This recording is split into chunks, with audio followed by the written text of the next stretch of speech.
Assalamualaikum warahmatullahi taala wabarakatuh dan salam sejahtera saya ucapkan kepada Puan Aisyah dan rakan-rakan yang dikasihi sekalian.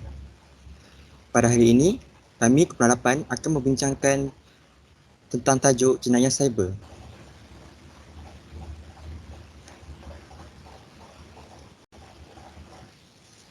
Sebelum kita pergi dengan lebih lanjut, saya akan memperkenalkan dulu ahli Kepala 8 yang telah berjaya merealisasikan poster jenayah cyber. Ahli kumpulannya adalah terdiri daripada Saudara Khairul Nizam bin Azmin, Saudara Muhammad Ahmad Adam bin Rashidi, Saudara Muhammad Syamil Fikri bin Mansur, Stephen Boy Lawai Anak Roha, Saudara Syed Ilhan bin Syed Noah dan akhir sekali Saudara Wan Amar Izzat bin Yus Mazri.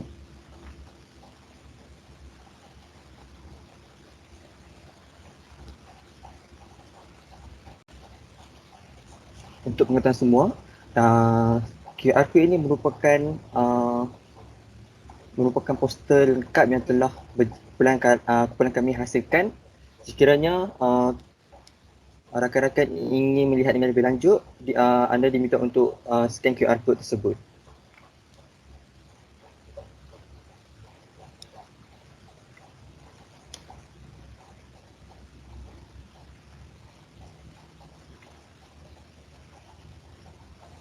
Pertama sekali kita mulakan dengan pengenalan jenayah cyber.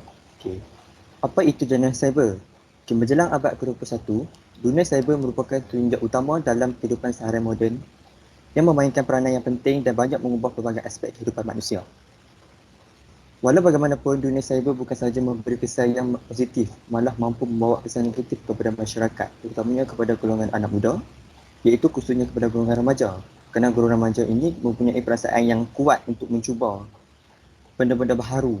Dan kemungkinan besar juga golongan remaja ini akan cenderung ke arah melakukan aktiviti-aktiviti jenayah cyber ini berbanding golongan dewasa. Kerana mereka tidak tahu apa itu ataupun mereka tidak tahu ataupun tidak dapat membezakan di antara benda yang buruk dan benda yang jahat, terutamanya benda-benda yang berkaitan dengan dunia cyber, iaitu dunia teknologi. Bagi mengukuhkan lagi pengetahuan ataupun isu jenayah cyber ini, kumpulan kami telah membetik daripada tokoh barat yang sangat mahir dalam bidang jenayah cyber ini, iaitu menurut David Walsh 2005, beliau berpendapat bahawa terdapat hubungan yang sama antara pengguna internet dengan jenayah yang berlaku dewasa ini.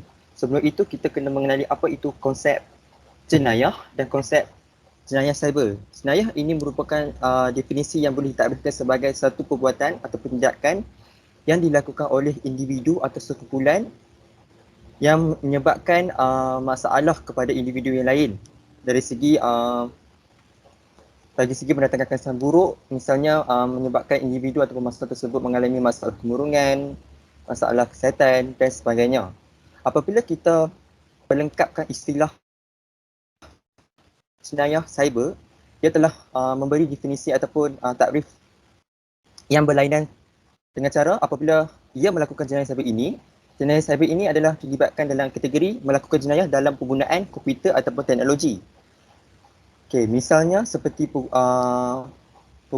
masalah ataupun penggunaan video pornografi, iaitu video lucah, penipuan atas talian, pelaburan haram, skim cepat kaya dan sebagainya.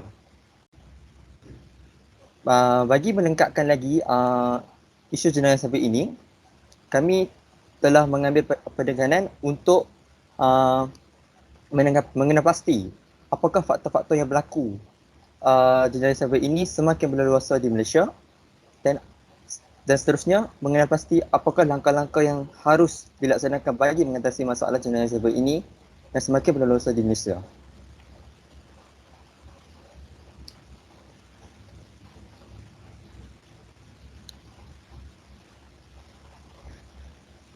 Bagi melengkapkan lagi poster infografik jenayah cyber ini, kumpulan kami telah mengemukakan 4 objektif kajian. Yang pertama, mengenal pasti konsep jenayah cyber, apa itu jenayah cyber. Yang kedua, membuat perbandingan antara pandangan Islam dan Barat terhadap jenayah cyber. Yang ketiga, mengkaji faktor-faktor berlakunya jenayah cyber. Dan yang keempat, mengemukakan usaha-usaha untuk mengatasi jenayah cyber di Malaysia. Dengan itu, Dengan itu saya serahkan kepada saudara Stephen dan Ahmad untuk menjelaskan dengan lebih lanjut apakah perbandingan yang dapat kita lihat dari segi pandangan Islam dan pandangan Barat.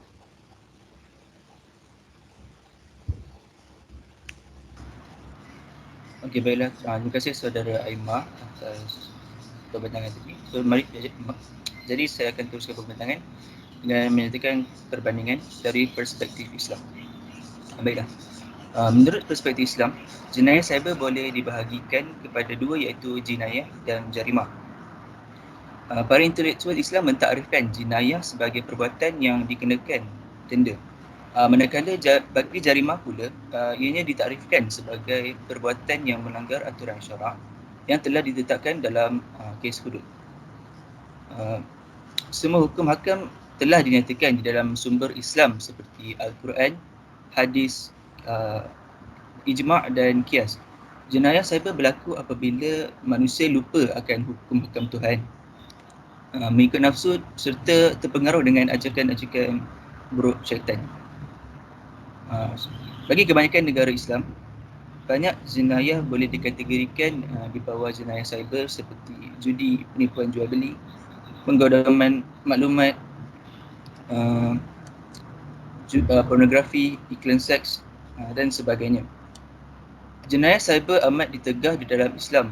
Hal ini demikian kerana Islam sangat melarang penganutnya daripada bersangka buruk, mengintip, mencari-cari kesalahan dan keaiban orang lain, sama ada ianya tersembunyi dalam komputer seseorang maupun di atas talian milik peribadi seseorang itu. Yang mana hal ini berlaku dalam jenayah cyber. Pemimpin ataupun idola umat Islam, iaitu Nabi Muhammad SAW, menyuruh kita untuk menjadi manusia yang baik dengan tidak mencampuri hal orang lain. Hal ini disokong dengan adanya firman Allah Subhanahu Wa Taala dalam surah Al-Hujurat yang bermaksud, wahai orang-orang yang beriman, jauhilah kebanyakan dari sangkaan, iaitu supaya kamu tidak menyangka sangkaan yang dilarang. Kerana sesungguhnya sebahagian dari sangkaan itu adalah dosa. Dan janganlah kamu mengintip atau mencari-cari kesalahan dan keaiban orang lain. Adakah seseorang dari kamu suka memakan daging saudaranya sendiri yang telah mati? Iaitu jika demikian adalah keadaan mengumpat, maka sudah tentu kamu jijik kepadanya. Oleh itu patuhilah larangan-larangan tersebut dan bertakwalah kamu kepada Allah. Sesungguhnya Allah penerima taubat lagi Maha mengasihani. Seterusnya, jenayah jual beli amat ditegah dalam Islam. Seperti yang saya katakan tadi, kes seperti ini hukumnya harus pada dasar dia kerana penjualan barang secara online masih diterima berdasarkan akad jual beli, di mana ada keredaan dan kepercayaan di antara penjual dan pembeli. Namun atas sebab penjual mengkhianati dan dengan tidak memberi barangan yang telah dibayar oleh pembeli, maka perkara ini dikira sebagai jenayah dan amat ditegah di dalam Islam.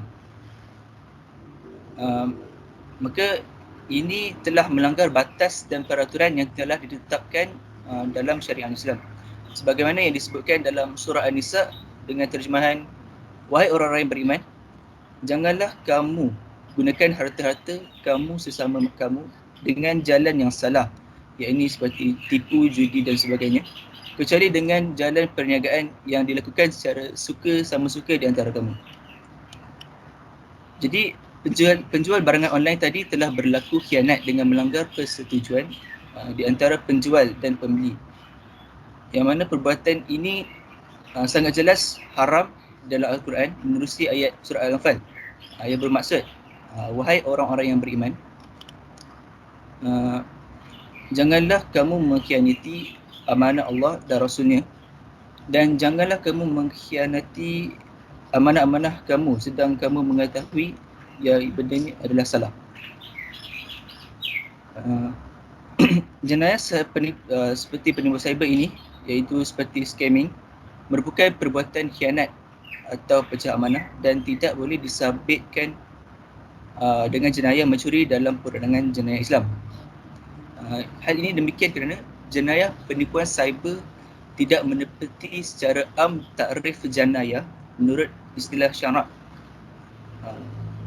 Ia tidak menepati secara am takrif jenayah menurut istilah syarak, iaitu mengambil sesuatu harta secara sembunyi dari tempat simpanan tanpa pengetahuan oleh tuan pemilik harta tersebut.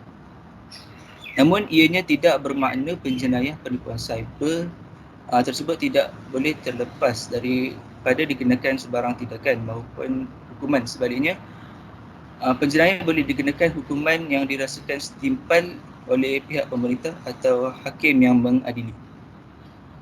Jadi, kesimpulannya dalam hukum Islam ini, meskipun jenayah cyber seperti ini dikategorikan sebagai salah satu daripada jenayah hudud, namun jenayah cyber perlu diperincikan lagi bagi memastikan ia memenuhi syarat utama penetapan hukum tersebut. Maka itulah adalah jenayah cyber dari perspektif Islam. Saya serahkan pembahasan ini kepada saudara Stefan. Terima kasih saudara Amar. So pada hari ini saya akan menjelaskan jenayah cyber menurut perspektif Barat. Menurut pandangan Barat, jenayah cyber merupakan pelakuan yang mempunyai keinginan dan jenayah ini dikaitkan dengan melalui teknologi seperti komputer. Jenayah cyber menyebabkan penderitaan dan kerugian kepada mangsa dan juga boleh membuatkan seseorang mangsa itu beremosi, merana dan menderita. Jenayah cyber merupakan terma yang diperkenalkan oleh Barry Collins pada abad 1980-an. Beliau menggambarkan situasi wujudnya pertembungan di antara kemajuan teknologi dan keganasan konvensional telah melahirkan suatu bentuk keganasan yang baru disebabkan oleh pertembungan tersebut. Seterusnya, contoh falsafah Barat mengenai jenayah cyber ialah Dorothy Denning. Dorothy Denning mendefinisikan jenayah cyber sebagai serangan atau urutan untuk serangan yang salah di sisi undang-undang terhadap komputer, rangkaian sistem komputer dan informasi yang terdapat di dalamnya. Jenayah ini bertujuan untuk membuat urutan terhadap sesebuah kerajaan atau rakyat demi kesinambungan objektif politik dan sosial. Seterusnya, menurut pandangan Maura Conway pula, beliau mendefinisikan jenayah cyber sebagai suatu perancangan atau serangan yang bermotifkan untuk terhadap sistem komputer dan data di mana hal ini akan menyebabkan kekejaman ke atas orang awam. Seterusnya, menurut pandangan Don Nick yang merupakan pengarah Pusat Pelindungan Infrastruktur Nasional NIPC, telah melihat jenayah cyber sebagai bentuk jenayah yang dilaksanakan melalui komputer yang menyebabkan kekejaman, kematian atau kemusnahan dan menyebabkan keganasan yang bertujuan untuk memaksa kerajaan mengubah polisinya. Kesimpulannya, di sini kita dapat lihat persamaan definisi yang dinyatakan oleh falsafah Barat terhadap jenayah cyber. Antara persamaan yang jelas ialah: satu, melibatkan penggunaan komputer atau rangkaian telekomunikasi seperti internet. Kedua, mendatangkan kesan sama ada dari segi kemusnahan maupun gangguan sistem. Dan terakhir sekali, bertujuan untuk mewujudkan ketakutan dalam kalangan masyarakat atau memaksa kerajaan untuk mengikuti matlamat atau ideologinya. Menurut negara barat seperti United States of America, USA, hal-hal seperti ini merupakan hal yang remeh bagi mereka kerana mereka hanya menganggap video lucah kanak-kanak sebagai jenayah yang berat. Sebaliknya, mereka hanya lebih tertumpu kepada keselamatan dan perdagangan. Okey, setakat ini saja pembentakan dari saya. Saya akan memberi kepada pembentangan yang seterusnya.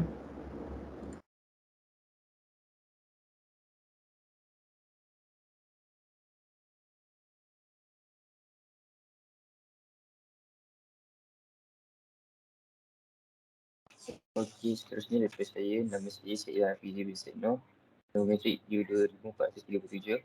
Saya akan membentangkan hasil kajian dalam infografik ini. So, kami telah menjalankan soal jawab melalui hasil kajian yang telah dijalankan pada 15 hingga 16 Disember dan telah memperoleh lebih kurang 100 orang responden dari kalangan orang awam. Daripada hasil kajian, seramai 92.6% responden yang memahami maksud jenayah cyber. Majoriti mengenali jenayah cyber kerana jenayah cyber merupakan isu yang tidak lagi asing serta menjadi isu hangat pada setiap tahun. Walau bagaimanapun, majoriti yang tidak memahami maksud jenayah cyber perlu diberi penerangan secara menyeluruh dan nyata. Daripada 100 orang kalangan responden, seramai 49.6% daripada hasil responden pernah menjadi mangsa kepada jenayah cyber. Jumlah 49.6% menunjukkan ia sangatlah besar dan semestinya menunjukkan bahawa ini adalah jenayah yang sangat merisaukan kerana ramai yang menjadi mangsa terhadap tipu daya jenayah cyber. Seterusnya saya akan beralih kepada 3 jenayah cyber yang popular dalam kalangan mangsa jenayah cyber di Malaysia. Pertama ialah penipuan di atas talian yang mendapat peratusan sebanyak 34.7%. Penipuan atas talian telah mendapat kedudukan yang paling popular di dalam kalangan jenayah cyber dalam kalangan responden kerana semua golongan tidak kira umur terdedah kepada jenayah ini. Sesiapa sahaja boleh menipu dengan memperdayakan mangsa dengan menggunakan ayat-ayat yang meyakinkan. Sebagai contoh, jual beli atas talian di Facebook, seperti contoh di Facebook ataupun di Carousel, mereka telah menjual barang yang hendak dijual oleh penjual dan pembeli telah bersetuju untuk membeli di atas talian, tetapi setelah melakukan pembayaran, penjual hilang begitu saja dan tidak menghantar sebarang respon kepada pembeli tersebut. Jenayah ini sukar sekali dikendalikan kerana mereka sukar untuk diketahui di atas talian. Kedua, jenayah yang popular ialah jenayah maklumat palsu. Maklumat palsu telah mendapat 33.9% peratusan daripada kalangan responden. Peratusan yang besar ini tidaklah jauh berbeza daripada penipuan atas talian sebentar tadi. Maklumat palsu juga merupakan antara jenayah yang popular di kalangan mangsa jenayah cyber. Maklumat palsu sudah kebiasaan menjadi isu hangat di dalam negara ini. Maklumat palsu sering sekali pertambahan maklumat palsu meningkat dengan mendadak kerana wujudnya aplikasi media sosial di mana mereka hanya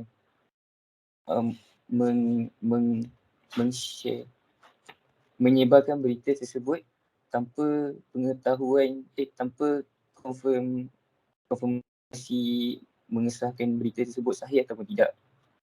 Pertambahan jumlah berita dan maklumat palsu yang tidak pasti di media sosial telah menyusahkan setiap pihak yang ingin mengetahui berita sebenar. Sebagai contoh, tersebarnya berita tentang COVID-19 di mana tentang isu vaksinasi dan anti vaksinasi ini telah menyusahkan pihak berkuasa untuk serta menimbulkan tanya-tanya di kalangan rakyat. Maklumat yang tidak benar amatlah merisaukan mereka yang ingin mengetahui hal sebenar dan ingin mengetahui hal sebenar. Seterusnya, yang ketiga ialah serangan penggodam. Serangan penggodam ini telah mendapat tempat ketiga. Jenayah ini lebih dikenali sebagai hacking. Mereka, penggodam, lebih suka untuk mengakses sesebuah sistem komputer tanpa kebenaran dan mengubah struktur dalamannya. Jenayah ini amat bahaya kerana privasi seseorang malah lebih Terus lagi, sistem negara boleh dipecah dan diketahui.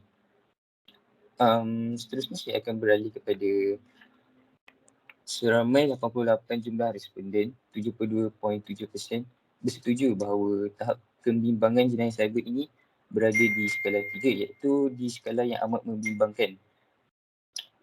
Manakala 33 responden meletakkan tahap kebimbangan mereka di skala 2.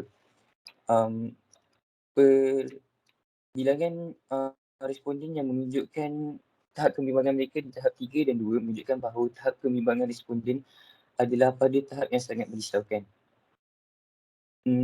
Saya mendapat ada satu petikan daripada berita di mana sebanyak 4,327 jenayah cyber dilaporkan pada suku pertama tahun ini dan membabitkan kerugian RM77 juta ringgit. Perdana Menteri Tan Sri Muhyiddin berkata jumlah tersebut jauh meningkat berbanding tahun sebelumnya. Dan berdasarkan statistik Polis Diraja Malaysia pada tahun 2019, jumlah jenayah cyber yang dilaporkan adalah 11,875 kes dengan kerugian sebanyak RM498 juta ringgit, manakala tahun lalu ia meningkat kepada 14,229 dengan jumlah kerugian RM423 juta ringgit. Jumlah kerugian dan peningkatan jenayah cyber ini amatlah merisaukan rakyat-rakyat terutamanya yang mereka yang terdedah kepada jenayah ini. Seterusnya saya pas kepada orang seterusnya.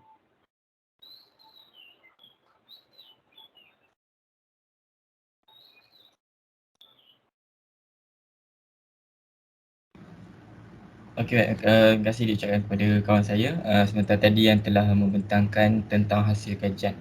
Okey, nama saya Kayuni Zamin Azmi, nomentik U2000098 dan saya akan menyambung perbincangan ini dan kita akan melihat kepada faktor-faktor yang menyebabkan jenayah cyber di Malaysia semakin meningkat. Dapatan faktor-faktor ini adalah hasil daripada kajian yang telah kami jalankan juga bersama dengan hasil kajian kes tadi. Okay, di mana responden melibatkan 100 orang, okay, dan di antara keempat-empat faktor ini, okay, faktor yang pertama ini adalah mendapat persetujuan yang banyak, iaitu sebanyak 68.6% daripada faktor-faktor yang lain, okay, iaitu kurangnya pendidikan dan kesedaran dalam kalangan masyarakat. Okay, seperti yang kita tahu, untuk kita bantah sesuatu isu perlulah bermula daripada akar dia, kan? Ibarat juga kain putih, di mana kain putih ni kita lah akan mencorak dia. Corak dia adalah dari dasarnya. Okey, jika kita beri pendidikan di sekolah mengenai dengan jenayah cyber, bahawa bahayanya jenayah cyber ini dan jenayah cyber ini adalah sesuatu yang tak patut untuk kita buat. Kerana apa? Kerana kesannya itu sangat-sangat besar. Walaupun mudah je untuk dilakukan dalam beberapa masa, beberapa saat saja pun, atau minit ataupun jam, tapi kesan dia kepada orang yang terkena itu bahkan juga memberikan kesan juga kepada keselamatan negara. Itulah. Okay. Bila kita berikan pendidikan, okay, contohnya lah kan, kita dah besar-besar ni kan, kalau kita dididik dari kecil-kecil, kan, bila kita dah besar ni, kita dah ada satu pengetahuan mengenai jenayah cyber. Jadi kita sedar, bila kita sedar, jadi kita akur dan kita takkan sesekali membuat jenayah cyber ni, contoh macam hacking tadi kan. Yang paling senang adalah maklumat palsu. Kita dah tahu itu adalah satu perkara yang melanggar undang-undang. Okey, kita juga ada satu akta di bawah Suruhanjaya Komunikasi dan Multimedia. Kan? Kalau kita tengok sejak COVID ni saja pun sangat-sangat banyak, okey, berita-berita palsu yang telah disampaikan daripada pelbagai mulut, pelbagai lapisan masyarakat yang mengatakan bahawa di sini ada COVID, sini ada COVID, kan? Macam-macam berita palsu. Itulah menunjukkan bahawa mereka ini kuranglah, disebabkan adalah kurang pendidikan.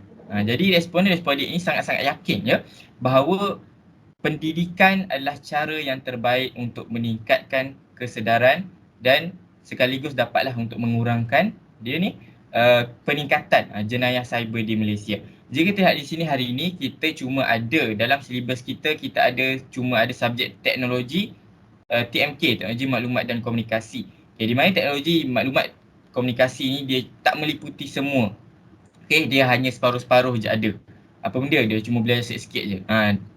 Apa yang kita boleh buat adalah mungkin kita tambah baik silibus ini, kita letaklah contoh-contoh kesan dan apa yang patutlah untuk membentukkan kesedaran ni. Maknanya bagi pelajar tahu bila dia dah besar tu, guru-guru kena tekankan supaya benda-benda ni tak akan berlaku bila mereka besar.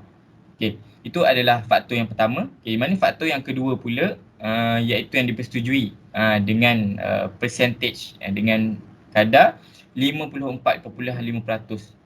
Ya, iaitu kurangnya penguatkuasaan undang-undang. Di Malaysia kita tidak menafikan sebarang masalah yang kita tak ada akta.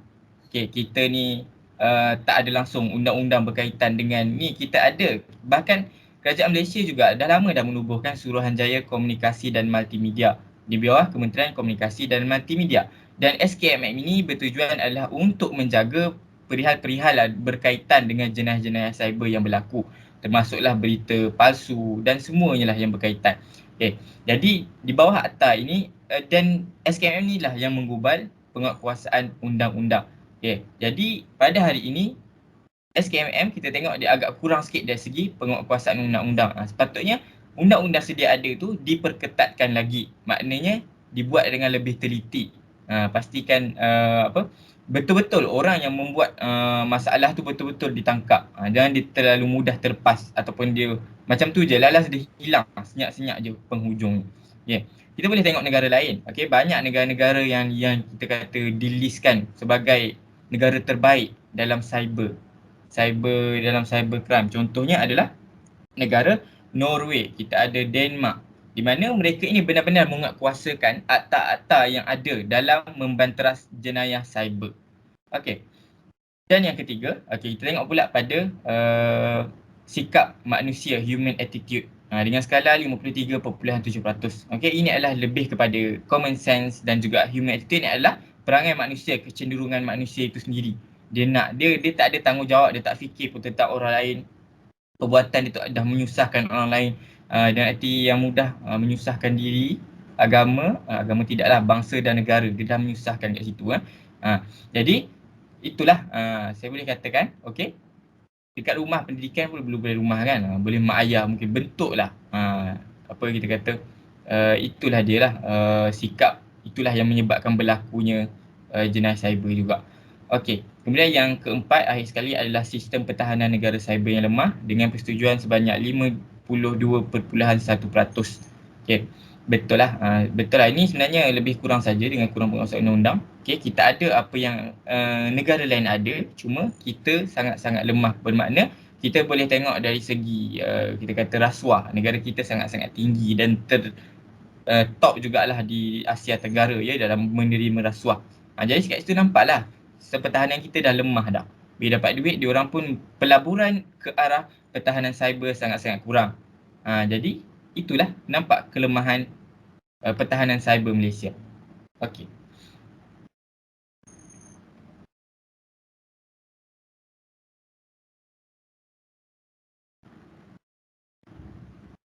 Okey, kemudian kita akan sambung pula kepada langkah.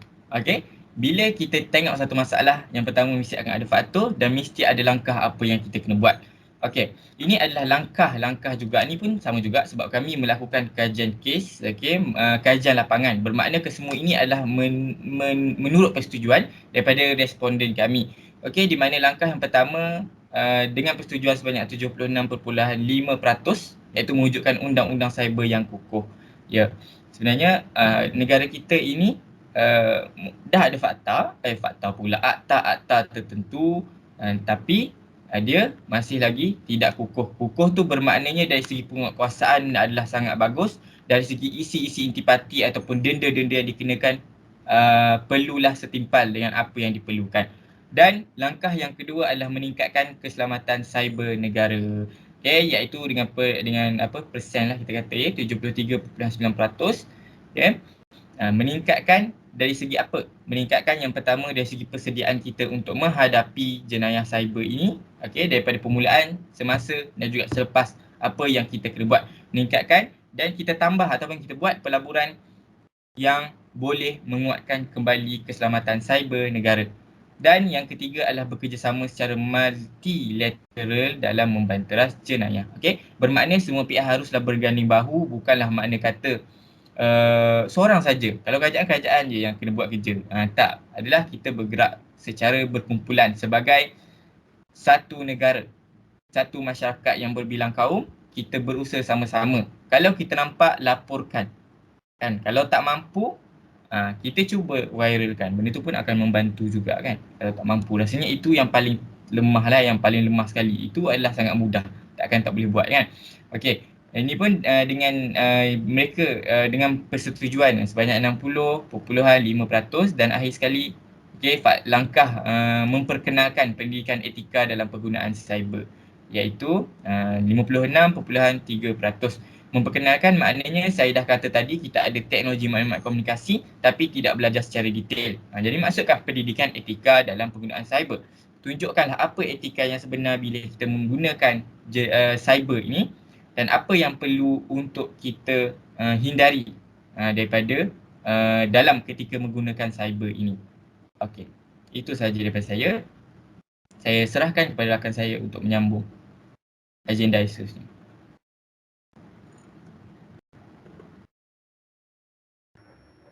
Okey, terima kasih kepada Khairul dan rakan-rakan saya yang menyampaikan pembentangan yang cukup menarik ya.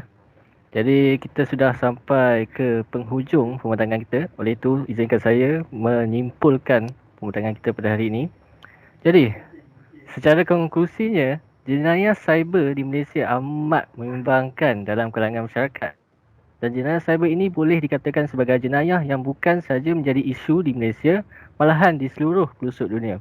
Teknologi pada masa kini semakin canggih, tetapi pada masa yang sama terdapat juga kekurangannya, iaitu jenayah cyber yang juga semakin canggih. Hal ini menyebabkan jenayah cyber amat sukar dibantras oleh mana-mana pihak kerajaan kerana dengan adanya internet serta teknologi komputer pada masa kini. Sungguh pun kerajaan sudah berusaha dalam mengekang perbuatan ini seperti penguatkuasaan undang-undang seperti Akta Pencetakan Akhbar dan Penerbitan 1984. Namun, ia masih belum cukup untuk menangani masalah ini. Oleh itu, setiap individu haruslah sentiasa berhati-hati dan berwaspada dalam penggunaan internet pada setiap masa. Sediakan payung sebelum hujan, kita hendaklah sentiasa melindungi sistem komputer kita dengan menggunakan perisian-perisian keselamatan seperti antivirus bagi memastikan sistem teknologi sentiasa berada dalam keadaan selamat. Oleh itu, sekian daripada pulang kami. Terima kasih.